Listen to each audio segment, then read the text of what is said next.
There are our presenters. They're both from AP Environmental Science.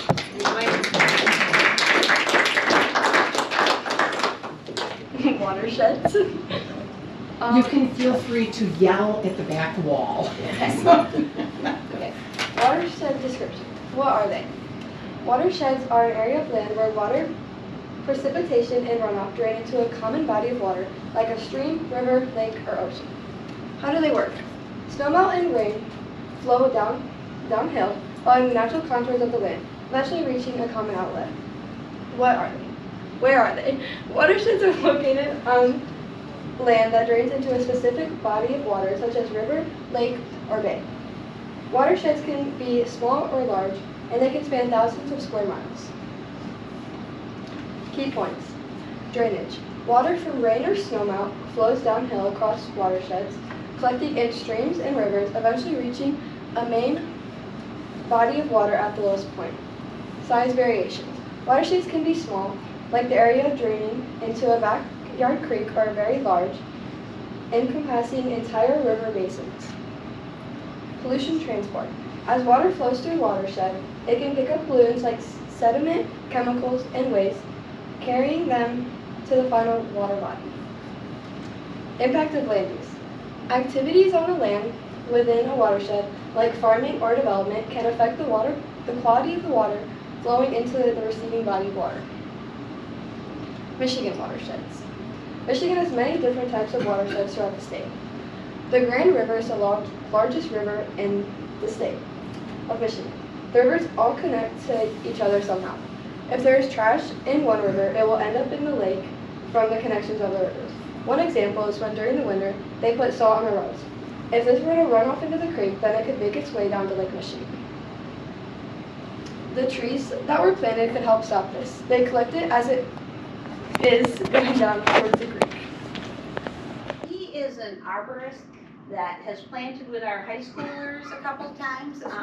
He's with Relief Michigan, and I've written grants from Relief Michigan, and they sent, when we planted last spring plants at Appleview Nature Trail, they sent 4 arborists to work with the kids. And so Marvin was one of the arborists, and I asked him if the high schoolers could interview him. There we go. That is a big question, but I'm going to break it down into some small sections. We'll put them all together. The environment isn't a complete system. It's a holistic system. It works together, okay? The forest is one part of that, okay? The forests in Michigan are greatly different than the forests in Arizona, okay? So what we got on is a wonderful system that bears water. We got all the fresh water, okay? So as a part of that, the entire community system with regards to the plants, the soil, which precedes the plants, the water, which works with the air, soil and roots with air and water is our ecosystem. Therefore, when we're talking about any aspects having to do with water, we must take into consideration the community around it.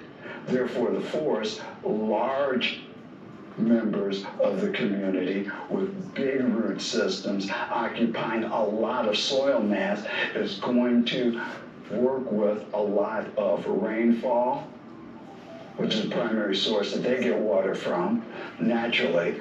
Any other aspects of water occupation, let's call it that. Connections, the rivers and where they go. These rivers have connections. As you go down the river, they will meet with another, and at the end, they will end up at Lake Michigan. For this presentation, the connections would be Nash Creek to the Rogue River to the Grand River to Lake Michigan. The rivers and the creeks involved. Nash Creek, Ms.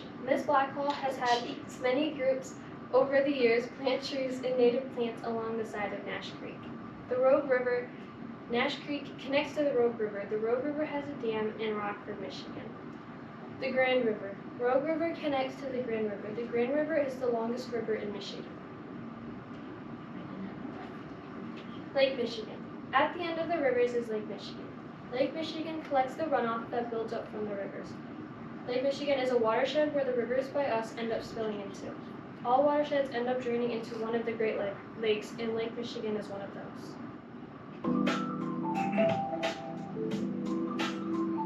They need trees to live, flat out. I have a, what I'm going to call a rain garden in my house.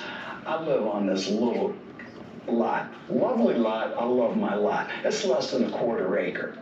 Okay, but in that lot, what I have is a large overstory tree. Overstory is in quotes right now because it's only roughly 8 foot tall.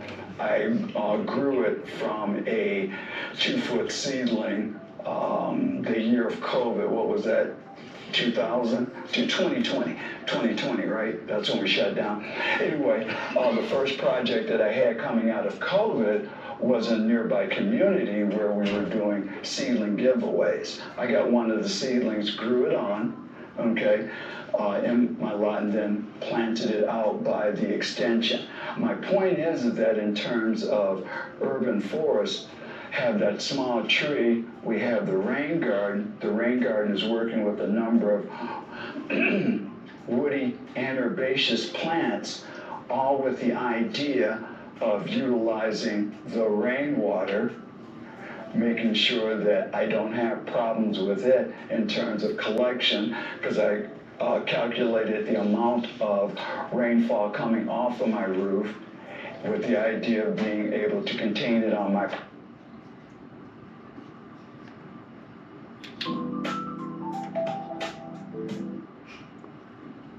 What are the new trees going to do? They will filter pollutants. The trees will filter out soil pollutants through their root systems, which act as filters. When they absorb the water, they will remove pollutants as it transfers through the roots, and then the clean water will go up the tree, holding soil. With the tree root systems, the roots will bind together like the soil particles together and hold together. They stabilize the soil so that the tree is able to stay upright. They will increase biodiversity. These trees will increase the biodiversity. They will provide food, habitat, and shelter for the animals. There can be a wider variety of wildlife once animals move into this new area of trees. They will decrease runoff. The trees will be able to decrease runoff by storing water, intercepting water during a rainstorm, and reducing erosion. They can decrease erosion. They can decrease the erosion by stabilizing soil, reducing runoff, and breaking the force of the winds. They will reduce carbon dioxide.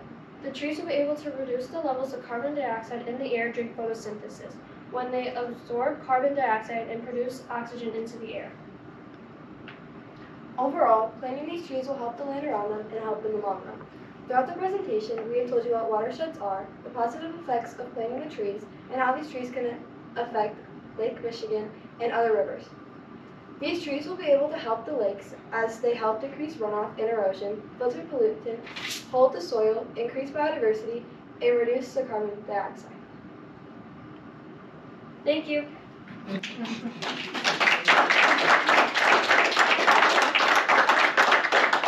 And also so in that area, across from AGO, plus all the 62 trees now that are planted in the dog park, in the cemetery, Greenwood Cemetery, the dog park, that's now called Sparta Nature Park, in some of the north end neighborhoods. So those all came from a few different grants. One is a DNR grant called Forest to Faucet, to learn, for everybody to learn how the trees clean water that we drink. And another one is a community canopy forest, so that realizing in villages we need more canopy of trees. Also Sparta Education Foundation, and the village, they'll let a couple of their younger workers help me when they help us do all of that, all of the work when they have time. Also, Chad Momber, he helped to take the trees off the semis and then place them with a skid steer that takes really a whole day. And the village rented a machine, so he went through Chad went through that spot right across from AGO, and the machine chipped up branches and chipped up trees without changing the land, because the wetland needs to have kind of a wetland, or the little pockets. And Rob Steffen's crew took a day and a half to plant all of those trees. Now the little trees and bushes across from AGO, there's about 60 trees and 60 bushes. Yep, it was, I think, ended up being 5 environmental, AP environmental science classes that planted those over a couple days. And Rogue River Watershed Partners, they had their educator come and do a fun experiment with the kids. So it was wonderful, and a lot of people were involved. That area in the 1600s, before settlers, was a hardwood swamp. And but then at some point, whenever the foundry was in, then sludge started to get dumped there, and broken pieces of roads and everything got there. And then eventually it was ash trees that were there. Well, then they died from the emerald ash borer. So all that's happening now is restoring that area. This fall, or this spring, the 3rd graders are going to come and hand seed wetland sedges and wildflowers all around the same areas. Plus, we're going bird watching. So that's the, thank you, both of you. I have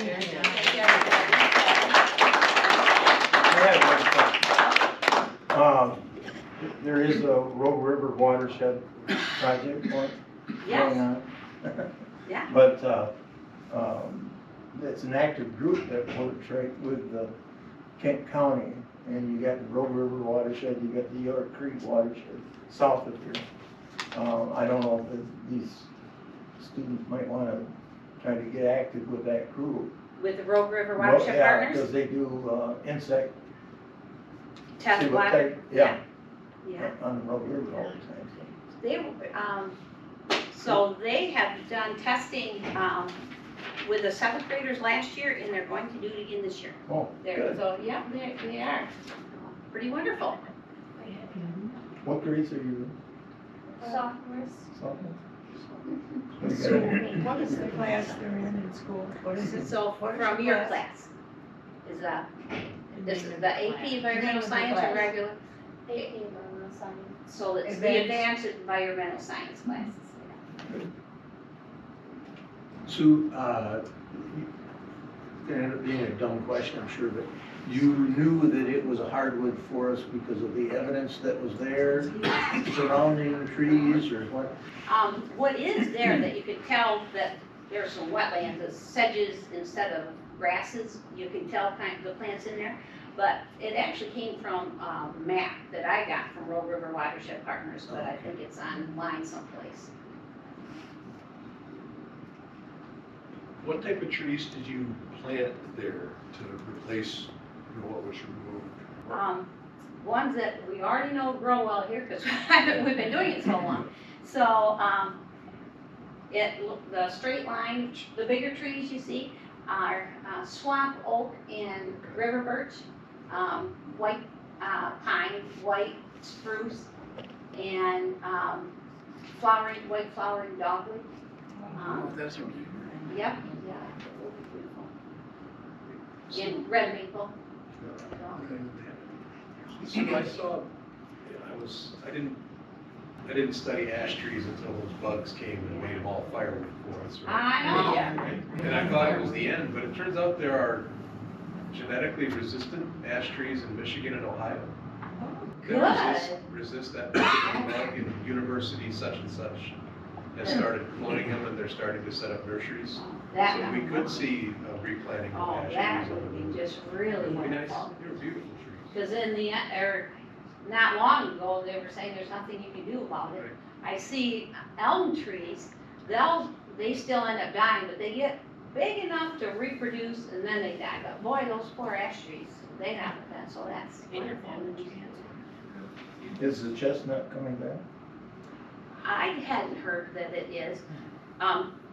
When Marvin, and the other three arborists came, they said last spring, they said that, just with this warming, we're likely, lose our pine trees. They're the ones that can't take the heat. So that's sad to see. But it could be over a long time yet, so we're planting them anyways.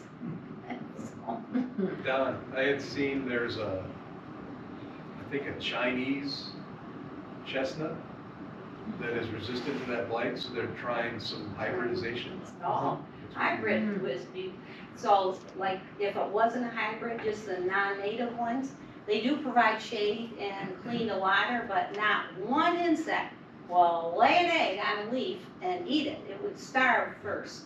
So they don't build habitat in that way except for maybe shelter. But so it's, that would be kind of like some plants that are like cultivars. They are native, but they're chosen a little more for their color and or some other reason, or a bigger flower. And likely the insects like those too. I'm kind of a purist with native plants, but there's room for both. There's room for those trees plus other ones.